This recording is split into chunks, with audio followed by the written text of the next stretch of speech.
I'm Jennifer Kennedy. I'm an attorney and a member of Our Duty. AB 223 appears to be a car hooked up to the train of anti-parent, anti-child bills that we've had barreling towards California parents this session.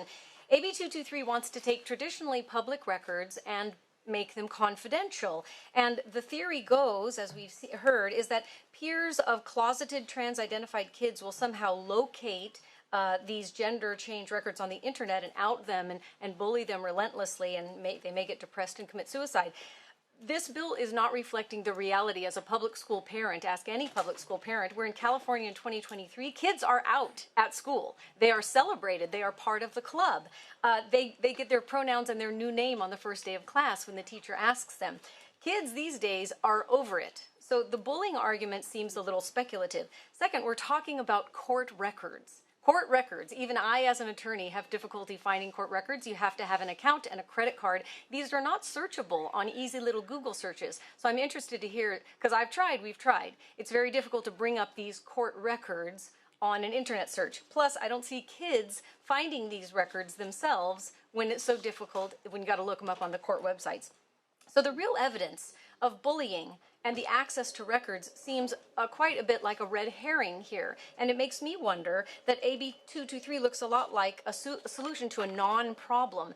And it's an unnecessary bill, but it comes with dangerous consequences. So who is AB 223 really protecting?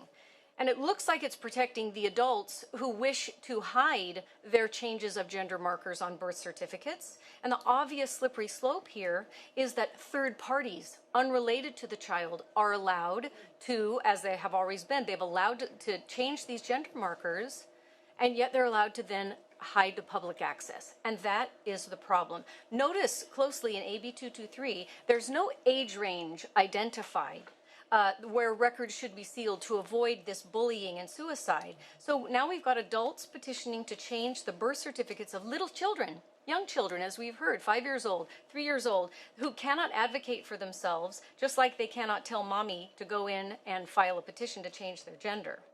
So the real purpose appears to be to empower people. Thank you. If you'd wrap that up. Thank you, I will. So it has dangerous consequences. I think we should look carefully at the language, and I hope this won't result in this slippery slope, but it certainly could. Thank you. All right, thank you. Next witness.